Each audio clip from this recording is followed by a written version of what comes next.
Hey brothers and sisters, I wanted to come on here and do a short discussion video on true biblical unity versus false unbiblical unity.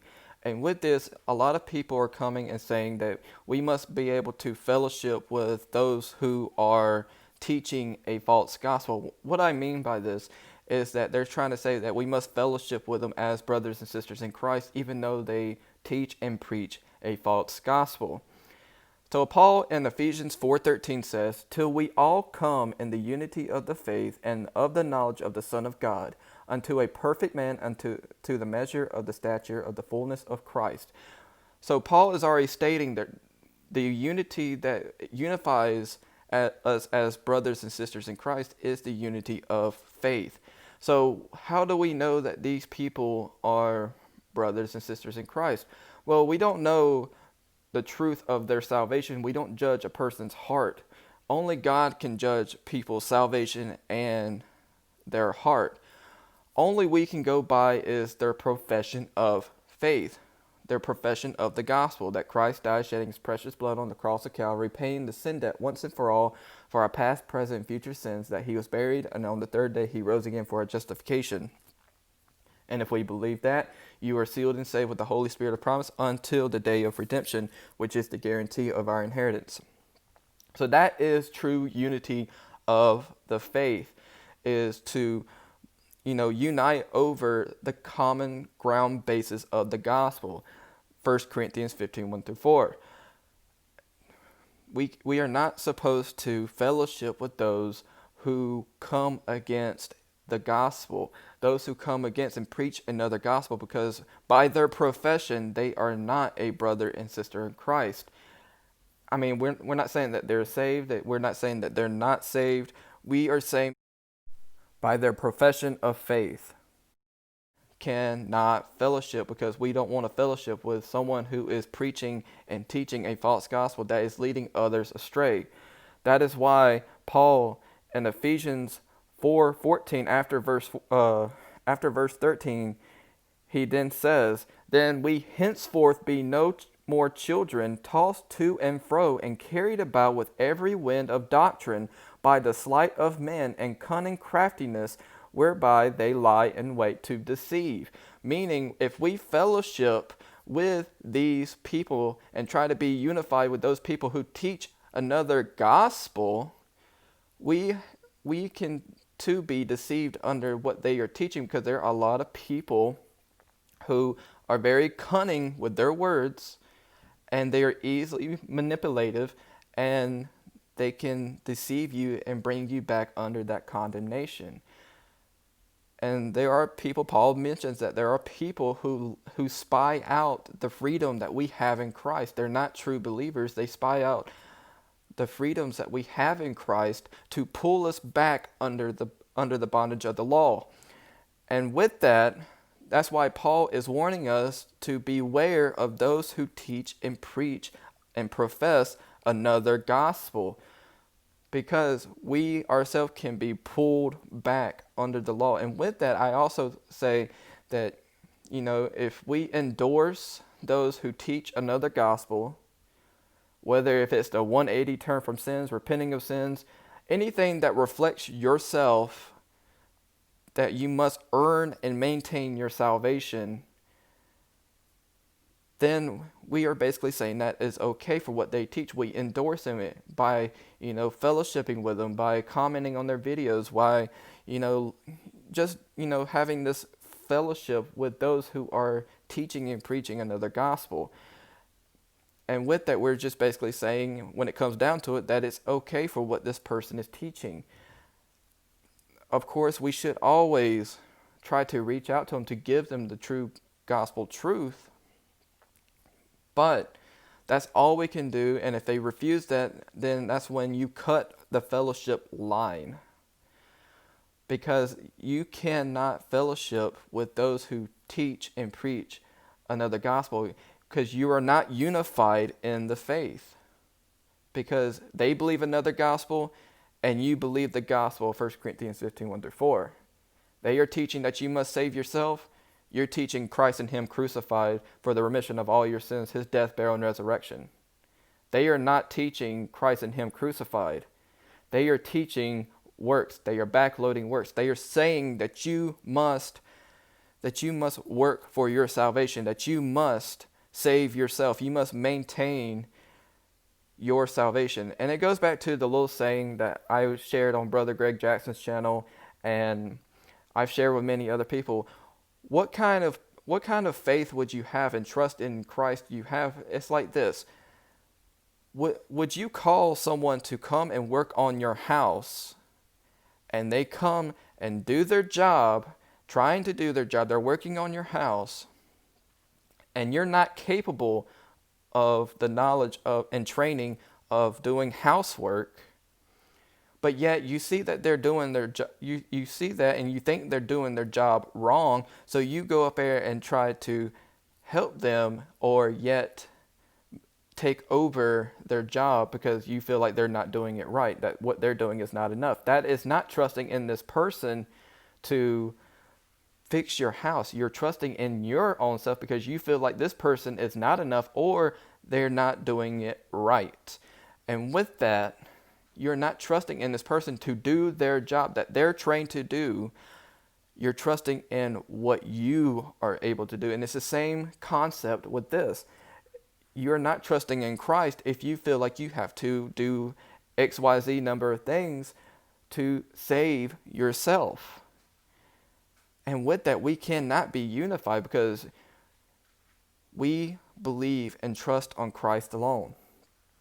They believe that you must do works of any sort by their own merit to save themselves, to maintain salvation.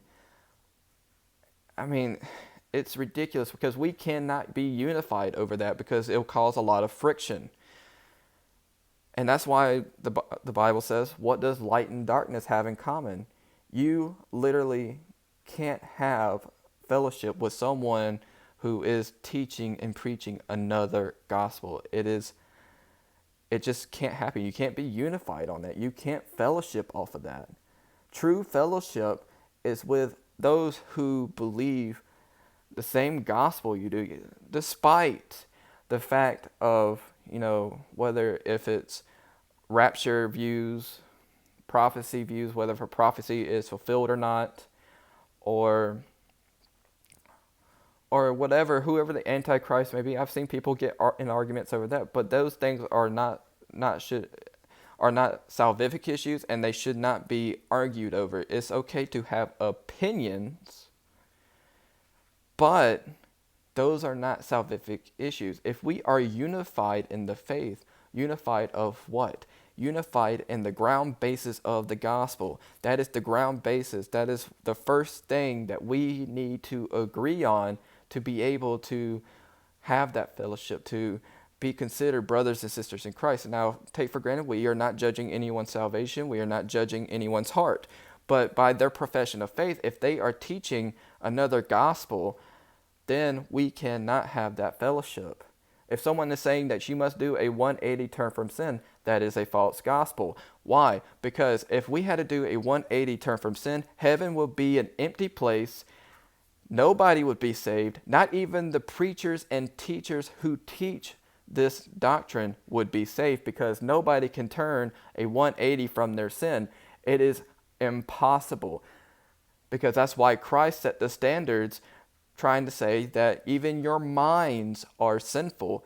So he's saying how we are not able to perfect ourselves in the flesh, that we needed a Savior. We needed an all-perfect, all-sufficient Savior, and he was the Savior. He was the one who took the burden, took the weight of sin and nailed it to the cross. He took the punishment that was meant for us to pay it once and for all sufficient.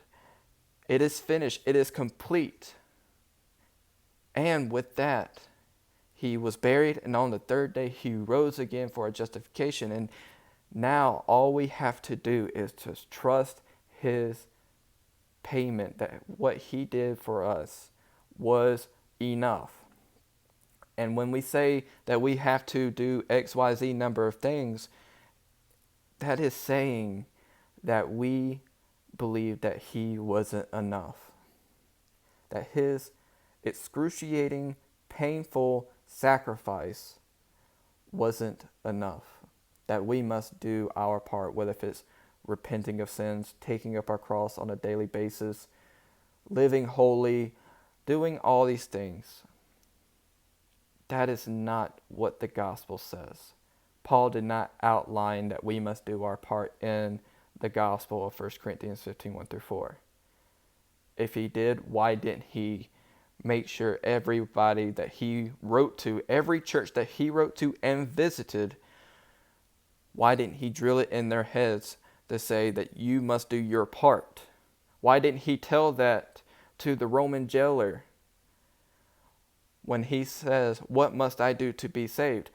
Paul says to believe on the Lord Jesus Christ. He didn't say believe on the Lord Jesus Christ and take up your cross daily. He didn't say believe on the Lord Jesus Christ and to repent of your sins daily. He didn't say to believe on the Lord Jesus Christ and be water baptized. He didn't say believe on the Lord Jesus Christ and do a 180 turn from your sin. That is not what he said. He said to believe on the Lord Jesus Christ and thou shalt be saved in thy house. Acts 16:31. So with that, we must be unified in faith. And the ground basis of that faith is the gospel of 1 Corinthians 15, 1-4. The death, burial, and resurrection. That's the ground basis. That is what we are unified over. That is what makes us brothers and sisters in Christ. Not with someone who teaches and preaches another gospel. That is why in Ephesians 4:14, Paul is kind of giving a dire warning to beware of those false doctrines, that we should no more be children tossed to and fro and be carried out with every wind of doctrine by the sleight of men and the cunning craftiness whereby they lie in wait to deceive. Because that is what the enemy is doing. He is manipulating the gospel, twisting it ever so slightly to make it believable. And people are falling under that and getting deceived by that. And with that, you cannot be unified with someone who is teaching another gospel. That is the ground basis of our faith, is the gospel of 1 Corinthians 15, 1-4, the death, burial, and resurrection. False unity is saying that we have to be unified with those who are teaching another gospel. We are not saying we don't love these people, but the thing is, we are not to fellowship. We are not to be unified with them because they teach another doctrine than the one that Paul preaches. And with that, there cannot be a unity formed in that because it's not the same unity in faith that Paul is preaching about. Paul talks about a unity in faith, and the ground basis of that faith is the gospel. 1 Corinthians 15, 1-4. But brothers and sisters, I love you all. Have an awesome rest of your day, and God bless.